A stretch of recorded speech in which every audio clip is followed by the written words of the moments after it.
Welcome. We are starting the 7th module of our course, that is cost diagram and quick screening of process alternatives. In the previous modules, we have seen as how a flow sheet is synthesized. Then we saw the aspects related to the reactor design, then the separation systems, then the heat exchanger network or heat integration of the system. Now, having done this, when we are at the initial stage of finalizing a new process, we may have more than 1 million flow sheets generated with about 10 to 20 optimization variables. Okay. Now, it is rather impossible to go for a detailed design and cost estimation of each of these flow sheet. Therefore, we have to somehow reduce the number of flow sheets or shortlist the few best flow sheets. The heuristics that we have seen in previous modules can help us eliminate some of the flow sheets and provide the first estimate of some design variables. For example, in case of absorber, we saw the thumb rule of L by mg equal to 1.4. In case of distillation columns, we saw a thumb rule of reflux ratio R was equal to 1.2 times R minimum, and therefore you can eliminate some of these flow sheet alternatives using these kind of heuristics. But even with this, we are left with very large number of process alternatives to be considered, maybe few thousand process flow sheets. Again, estimation, cost estimation and profitability analysis of all these flow sheets in detail is impractical. So, we have to use some other criteria for shortlisting of these flow sheets. The obvious criteria would be the total processing cost of the flow sheet, and therefore, if we can find a means of summarizing the cost information in a simple and efficient way, it would be a very useful tool for screening and shortlisting of process alternatives. What is the conventional way of representing cost information? Conventionally, you have a flow sheet in which the different equipments are given certain numbers, and then there is a table that gives the installed cost of these equipment as per the numbers. Then you have, that is as far as the capital cost is concerned. For the operating cost, you have a flow sheet, a table listing all the raw material requirement, all the utilities and their annual cost, and then it is summarized. However, bringing the two types of cost, the fixed capital investment or the equipment cost and the operating cost or production cost on the same basis, and then simultaneously analyzing the total processing cost is rather tedious job, because while taking into consideration all the tables and flow sheets simultaneously, you may lose the track of the cost data, and then the job of shortlisting and screening of process alternatives becomes rather tedious. So, what we will see now in this module is an efficient way of representing the cost of a particular flow sheet. What is that way? It is essentially writing the annualized capital cost on the flow sheet itself, the cost diagrams.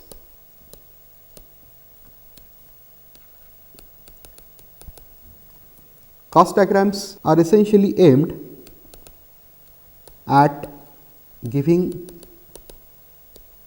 a concise yet precise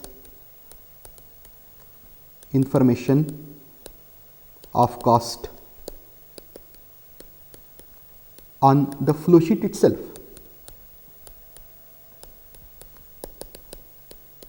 So, how a cost diagram is prepared?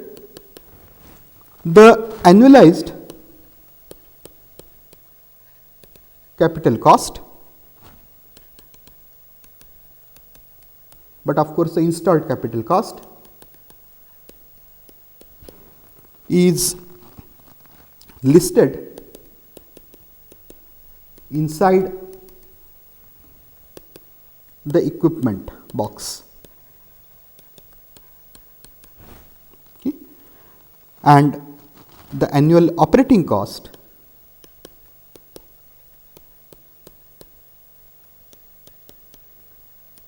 is attached to the streams.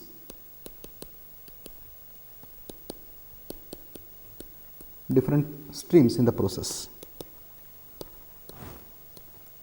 In some cases, both annualized capital cost and operating cost is divided by the production rate,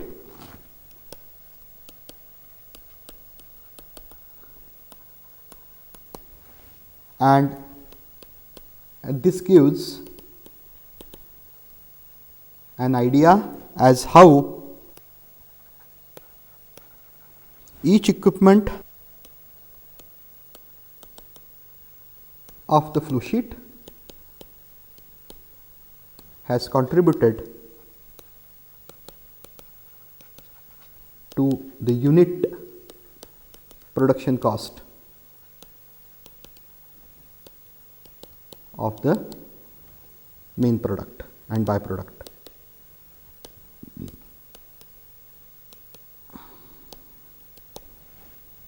This is also method used sometimes. We shall basically see the first two methods for finding out the cost diagram or establishing a cost diagram. Now, what I will show you is the cost diagram of the isopropanol dehydrogenation process to produce acetone. Okay. What you see, we have seen this process before.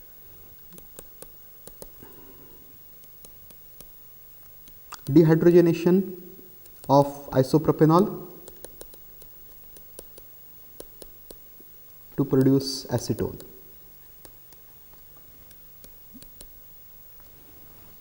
And now what you see on screen is the energy integrated flow sheet of this particular process.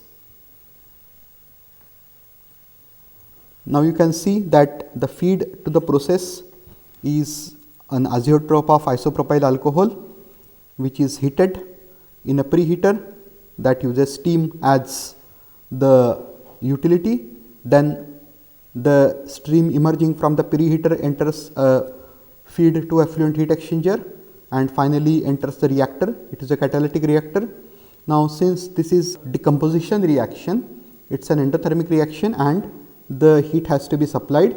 In a previous module, we have already done the heat and energy balance of this particular process. So, these things should not be much new to you. The stream emerging from the reactor first exchanges heat with the incoming stream in the feed to effluent heat exchanger, and then it enters a condenser where cooling water is used as a utility.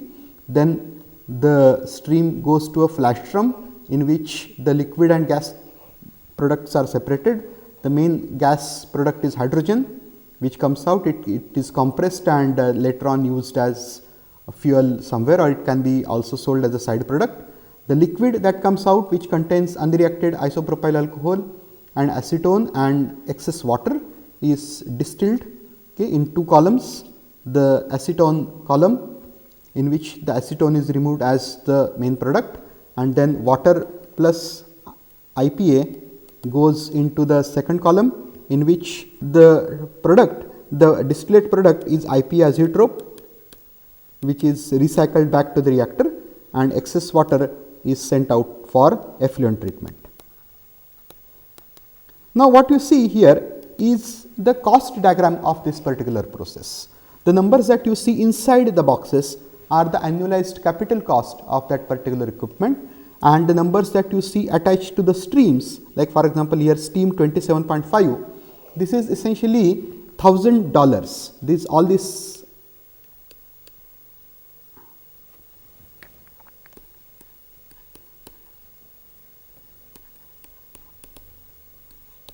All these numbers are in $1,000.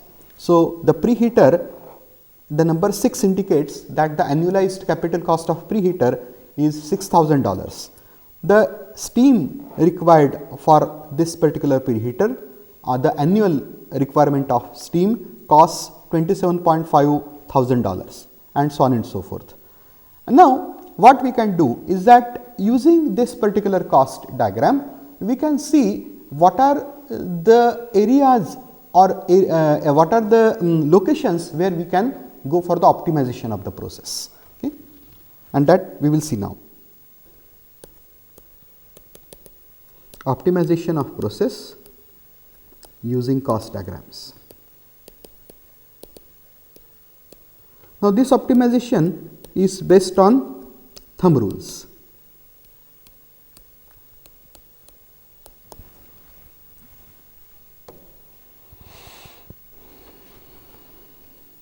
The energy intensive component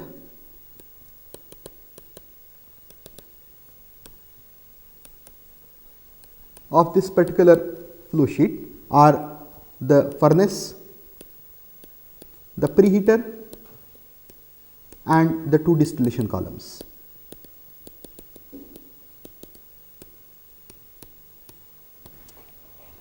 Let us assume that the distillation column was designed with the heuristic of R reflux ratio equal to 1.2 times the R minimum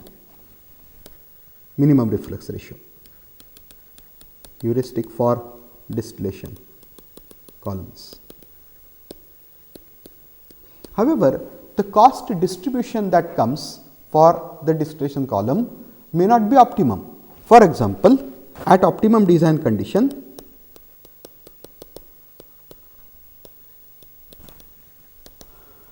the total cost for the column, which includes the annualized installed capital cost for the column and with even shell plus plates plus the annualized capital cost for the condenser and reboiler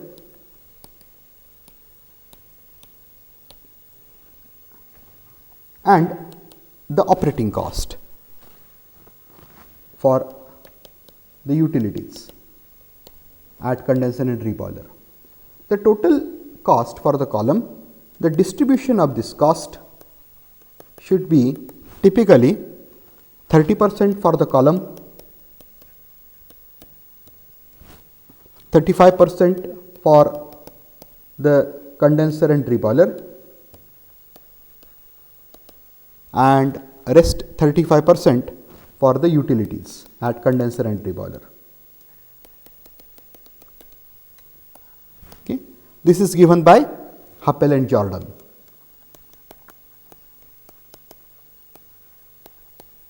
In some cases, like the cost analysis done by Peter Centimer-House, the cost distribution is typically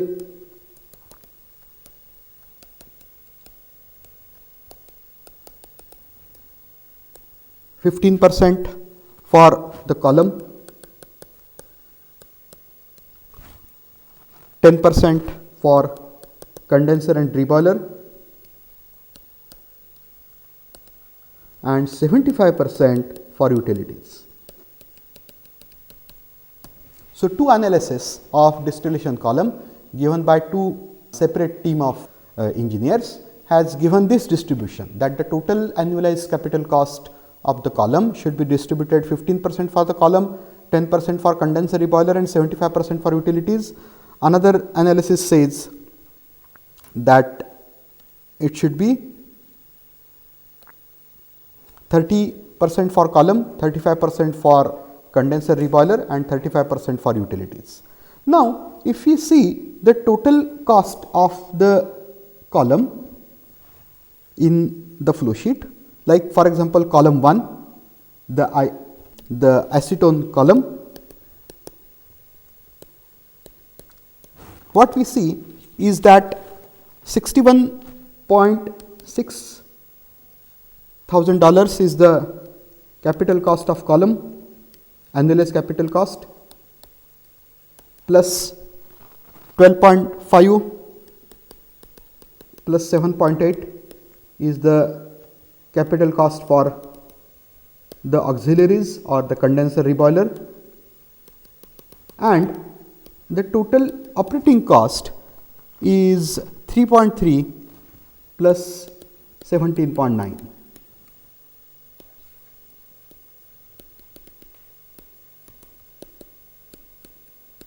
We take the second column, the IPA column.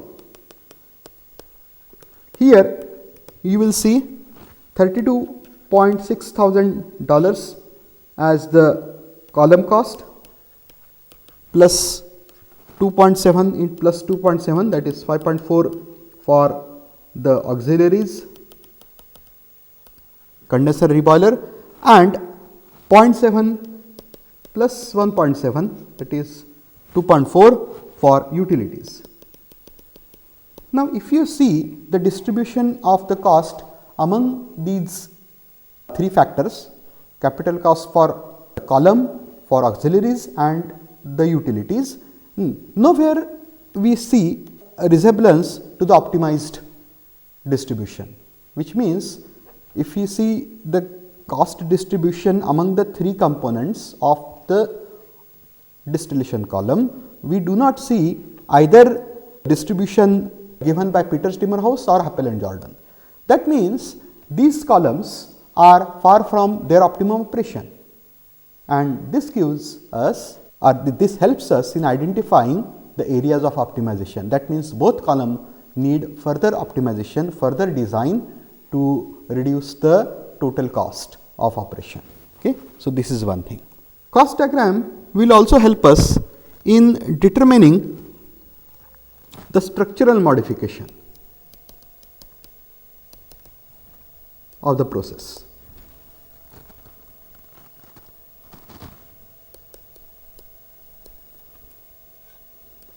The process is energy intensive because it is a dissociation, decomposition, endothermic reaction. It is energy intensive. Therefore, we have to bring down the energy requirement as much as possible by doing energy integration of the flow sheet. Now, let us try to evaluate that particular flow sheet on the grounds of the energy integration. Now, if you see here, again I am going back to the flow sheet, you will see that only $5,800 the energy integration component is the feed to effluent heat exchanger, and this exchanger is rather small with only $5,800 per year spent on it. Okay. However, if you see the cost of the preheater, it is 6,000 plus 6,000 annualized capital cost plus 27,500 for the preheater, and similarly you see the furnace. Furnace also consumes $29,300 of fuel, and the annualized capital cost is 18,300. You see here the cost of condensing the reaction mixture.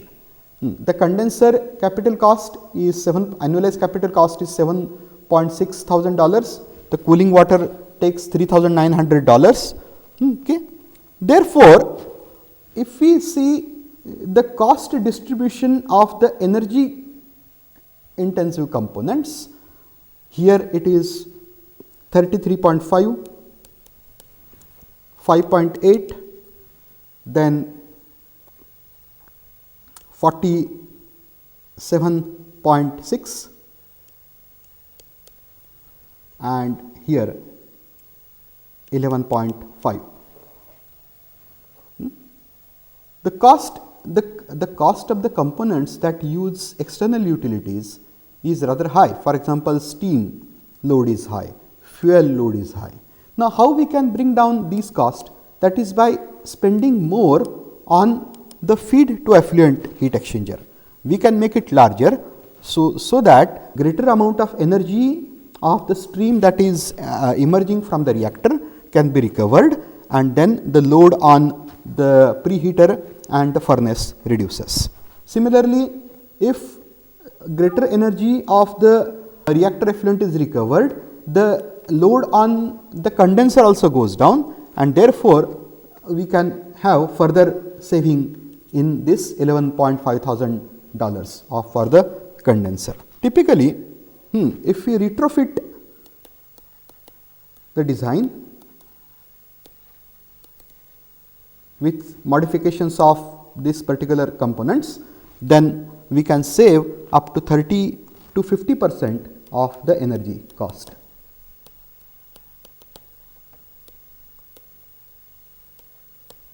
Okay. So, this is another area for optimization of the process. What are the further applications of cost diagrams or utilities of cost diagrams? It is about the identification of the significant design variables.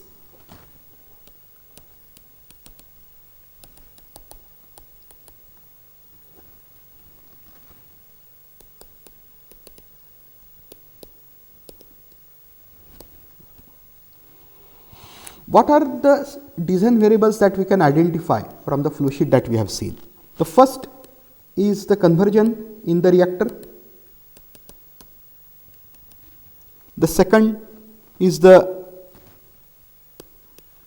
delta T, temperature difference between the diatherm furnace and the reactor inlet.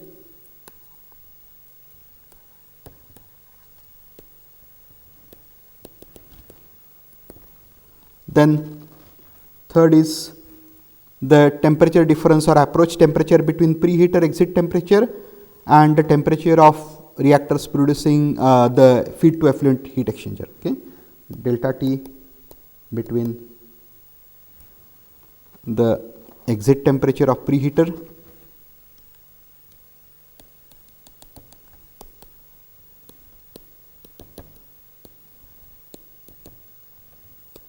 and the temperature of reactor effluent leaving the feed to effluent heat exchanger. Then fourth will be the fractional recovery of acetone in compressor. The hydrogen stream that emerges from the flash drum contains mainly hydrogen, that is the side product of the process. It may contain some impurities of methane or ethane because it comes from reforming process. Now, some acetone being rather volatile, some acetone leaves with that stream. Not all of the acetone condenses in the flash drum. Now, the recovery of that particular acetone is essential because hydrogen is compressed before it is used for other purposes, and during that compression acetone condenses which can be recovered. So, that is another factor or another variable, design variable. Then the reflux ratios in both columns, the acetone column and the IPA column.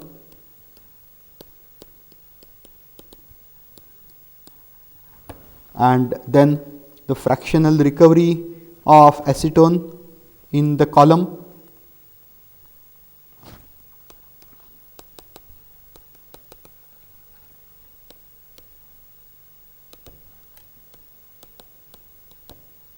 And fractional recovery of IPA in its column. So, these are some of the design variables that we can identify from the cost diagram. Okay. Now, some of these design variables have a local impact and some of these will have global impact, which means change of that variable will affect the entire flow sheet. Okay. So, that we note local and global design variables.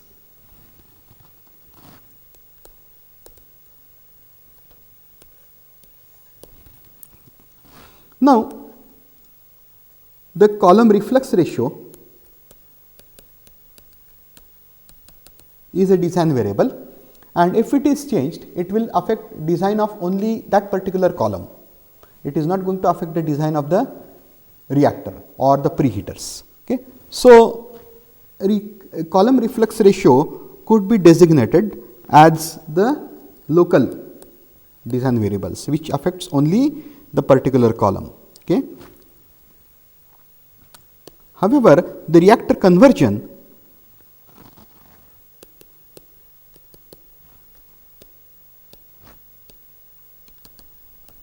can affect the entire flow sheet. How?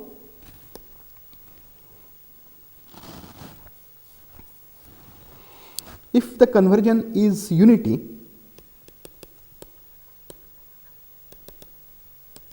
then we do not need any recovery and recycle of the reactants. So, the IPA column is eliminated.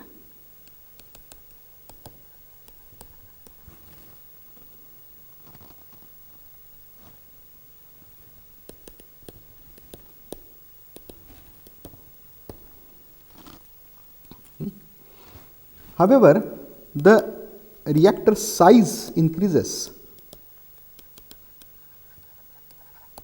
and so does the furnace heat duty, so on and so forth. So, we can see that if we change the reactor conversion, it is likely to affect almost all components of the flow sheet. So, it is designated as the global variable.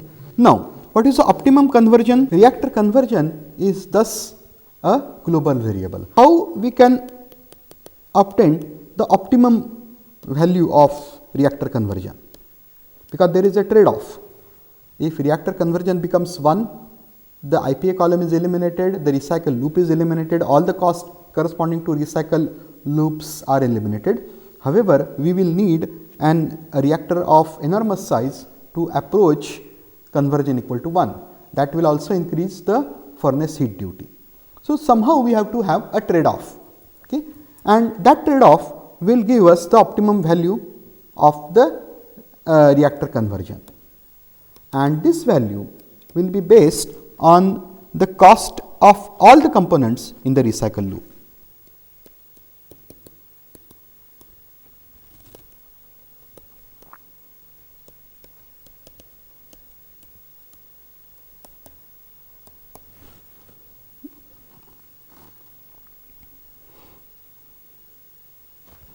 And therefore, we have to make every effort to get the conversion close to the optimum value.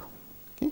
So, this is the basic analysis or introduction of the cost diagram.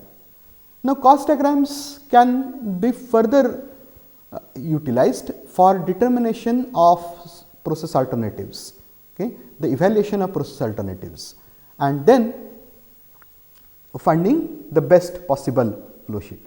Now, let us see this analysis using the hydrodealkylation of toluene as the case study, which we have used in most of the analysis of this or lectures of this course. Further applications of cost diagrams, evaluation of process alternatives, and we do this using the case study of hydrodealkylation of toluene to produce benzene. What you see on the screen now is the hydrodealkylation process, the general flow sheet. We have seen this numerous times. The basic reactions are toluene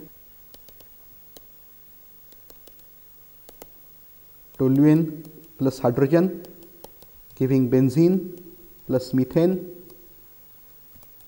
and 2 molecules of benzene combining reversibly to give diphenyl and hydrogen. We have done the material balance analysis, energy balance analysis of this particular process. So, I will just explain in brief the flow sheet that appears on your screen now. Hydrogen feed is heated from 311 Kelvin to 895 Kelvin before it is admitted into the reactor. Toluene is at room temperature 298 Kelvin. It is heated and vaporized to 895 Kelvin before admitting into the reactor. Okay. Then also admitted into the reactor are the two recycle streams, the gas recycle, okay, after compression and heating, and then the recycled toluene after heating. Then the reactor effluent that comes out is cooled to 311 Kelvin, nearly room temperature, and then it is admitted into a flash drum where the pressure is reduced. The pressure for the process, as I mentioned, is 500 psi, and the optimum temperature is between 1100 to 1300 degrees Fahrenheit, okay, or this 895 is the optimum temperature, 895 Kelvin. Some part of the, now in the flash drum phase split occurs and benzene, toluene and the diphenyl, the three components condense, and then hydrogen and methane are separated. Okay. Now that gas emerging from the flash drum also has some vapor of benzene and toluene. Diphenyl being having a rather large boiling point, it does not have high significant vapor pressure. So, amount of diphenyl in the purge gas is negligible, practically 0 can take, and then this gas is split in two parts. Some part is purged to keep the level of methane, that is inert byproduct, to a particular level, and remaining is recycled after compression and heating. Okay. The liquid that comes out from the flash drum contains dissolved gases, both methane and hydrogen. That liquid is first heated to remove the dissolved gases, okay, in a stabilizer column. Okay. The liquid that comes out of the stabilizer column is admitted into the benzene column, where benzene is taken out as the main product, as a distillate, and the bottoms contain the toluene and unreacted toluene and diphenyl, and that stream is further admitted into the toluene column, where the unreacted reactant toluene is taken out and diphenyl, which is the reversible byproduct, is removed as the bottoms, and then this toluene is recycled back to the reactor after heating. So, this is a very straightforward flow sheet that we can make from the basic reaction chemistry. Okay. Now, the heat integration of the process. Since that reaction occurs at high temperature and high pressure, it is energy intensive. So, to bring down the cost, we have to have as much recovery of energy from the reactor effluent as possible. Now, what you see on screen is the energy integrated flow sheet of this particular process. You can see that the reactor effluent that emerges from the reactor exchanges heat in total 5 exchangers before getting condensed in the final exchanger, condenser, and then it goes to the flash drum. Now, what are the exchangers in which this reactor effluent gives out its heat? The first exchanger is FEHE, that feed to effluent heat exchanger. You can see here that the recycled toluene is heated and vaporized in this particular reactor. Okay. Then the stream enters the reboiler column, the reboiler of toluene column. Then it enters the reboiler of stabilizer column, and finally it drives the reboiler of benzene column, and then it enters another FEHE, feed to effluent heat exchanger, in which the fresh hydrogen and toluene feed is heated using the remaining heat, and finally the reactor effluent goes into a condenser where temperature is further reduced, and in the flash drum the pressure is reduced so as to cause the phase split. And then you can see here the purge stream and recycle stream, the compressor of the recycle stream, and then the liquid that emerges from the flash drum undergoes distillation in 3 columns. So, this particular energy integrated flow sheet looks complicated.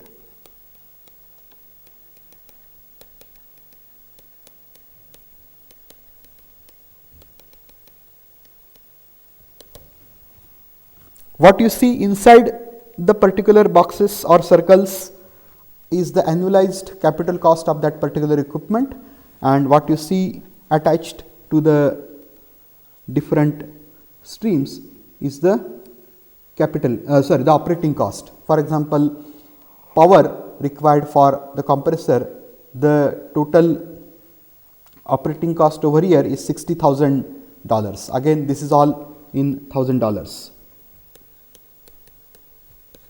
All the cost. Okay.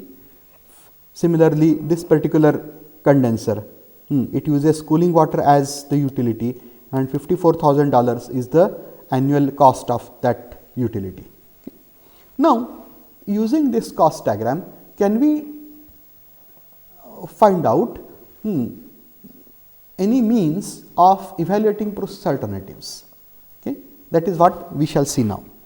This cost diagram is rather large and also complicated. So, somehow we have to simplify this cost diagram.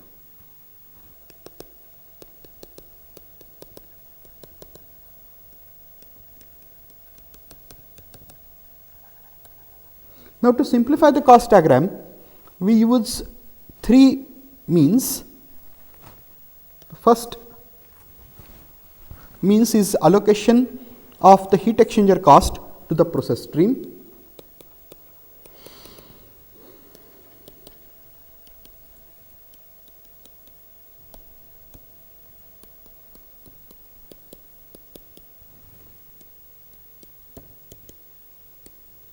Then second is lump the cost associated with neighboring processing operation.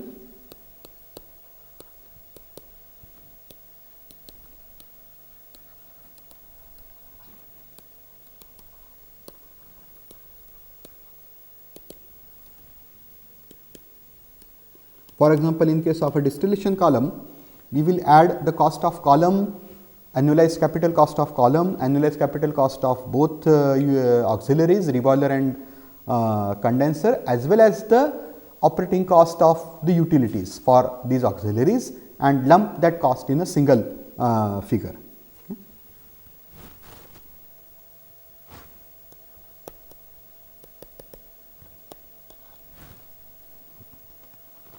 And the third is allocation of cost to the gas recycle loop,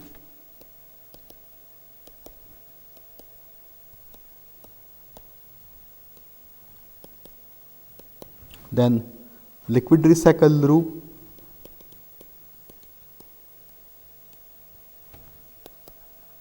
and fresh feed.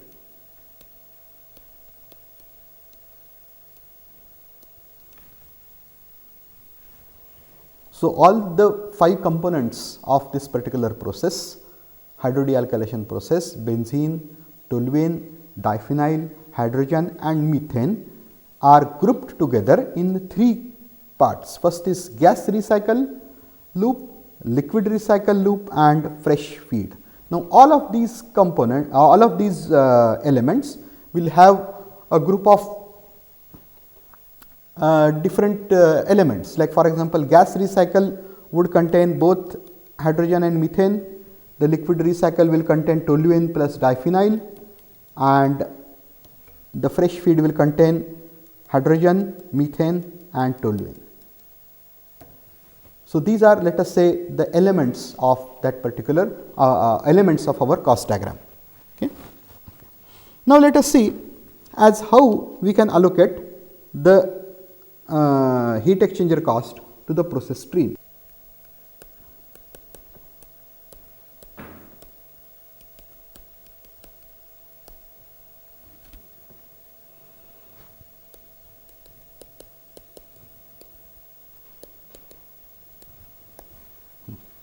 We know that the cost of heat exchanger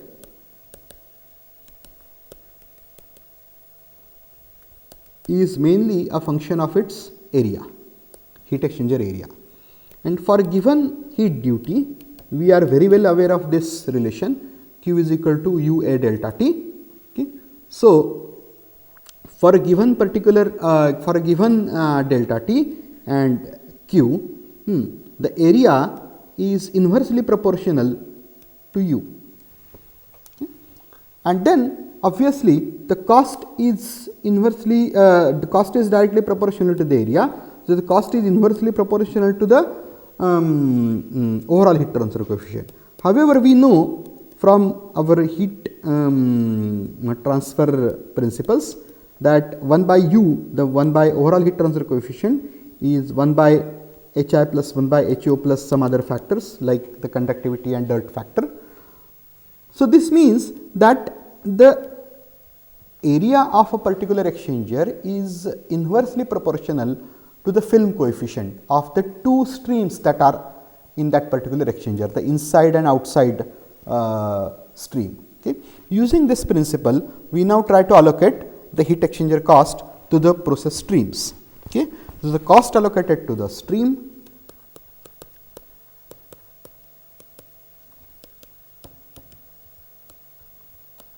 is inversely proportional to the heat transfer coefficient of that stream.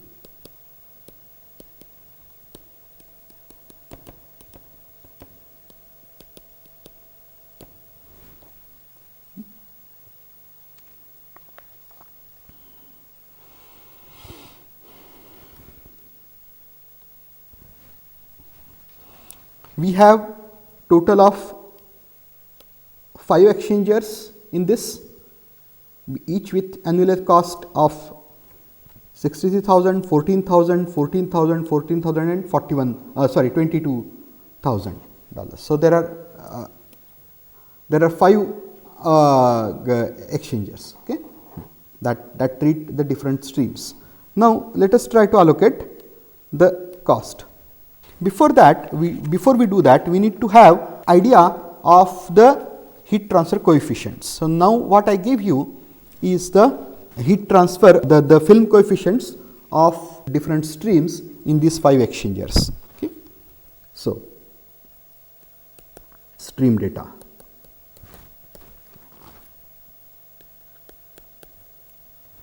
Exchanger 1, which has cost of $63,000, annualized capital cost of $63,000. Stream 1 is the reactor feed. It has a coefficient of 690 watt per meter square per Kelvin or 0.69 kilowatt per meter square per Kelvin, and the other stream is the reactor effluent, and let us say it has a coefficient, film coefficient of also 0.69 kilowatt per meter square Kelvin. If we have to allocate the total cost of $63,000 to the 2 streams, we can simply divide it into half, because the 2 coefficients are same. Now, the next exchanger, that is a toluene reboiler. It has a total cost of $14,000. Okay. And now we have to assign it to the 2 streams that are there. Now, the first stream is the boiler stream itself. Since it is a boiling liquid, it will have high coefficient, let us say 1.57 kilowatt per meter square Kelvin, and the stream 2 is again reactor effluent. Now, reactor effluent, since it is in vapor phase, it has a relatively low coefficient, film coefficient 0.69. How we can allocate this? Here we have to use that the cost allocated is 1 by HI plus 1 by HO plus 1 by HI into total cost, the stream. Okay. and therefore we can divide these using this particular for stream 1 we write 1 by 1.57 divided by 1 by 1.57 plus 1 by 0.69 into the total cost 14, and this comes out to approximately $10,000. And then we do the same for the other stream, replacing 1.57 by 0.69 comes out to be 4, and the other comes out to be 10.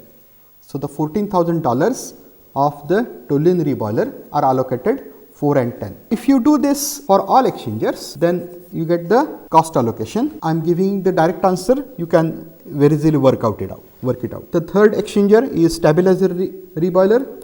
It also has a annualized capital cost of $14,000. Then one stream is boiler stream, which will have high coefficient. The other stream is reactor effluent. Since it is vapor phase, it will have low coefficient 0.69, and then exactly same distribution 10 and 4. The next column, the next exchanger is the benzene reboiler, benzene column reboiler. Stream 1 is boiler stream, it will have a high coefficient. Other stream is reactor effluent, and then exactly same distribution of price, the two cost. And finally, the exchanger that uses the fresh feed as one stream and the reactor effluent as the other stream, this $41,000 exchanger. Here the reactor feed is partially toluene and this liquid and gas, so it may have higher coefficient, but the reactor effluent is still vapor phase, so it will have low coefficient 0.69, and then using the same methodology as we did earlier, we distribute $41,000 in proportion, in inverse proportion of the film coefficient. So, the reactor feed which has a higher film coefficient has a lower contribution $12,000 and $29,000 for the reactor effluent. So, this is how we have allocated the cost of exchangers which treat different process streams to the process stream itself. The next task is to lump the cost associated with a particular operation, that we shall see in the next lecture, but I just give you the introduction of it before we stop. We identify certain operations in the process, main operations in the process. What are these? First is the feed and recycle heating. Second is the actual reaction or the reactor cost. The third is cooling of the products. Fourth is the 3 columns, stabilizer column, then benzene column and toluene column.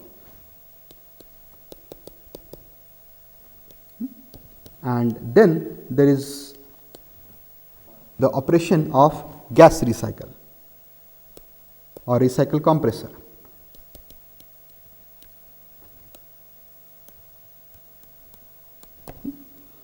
We have not considered here the liquid recycle, because I mentioned to you in previous lectures that liquid recycle requires only a pump, which is an insignificant component, it does not have much cost, so that we do not consider. However, gas recycle requires a compressor which has high capital as well as operating cost.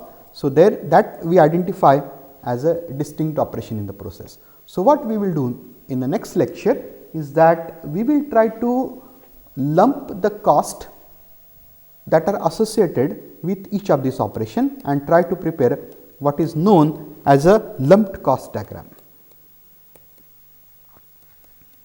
of the process.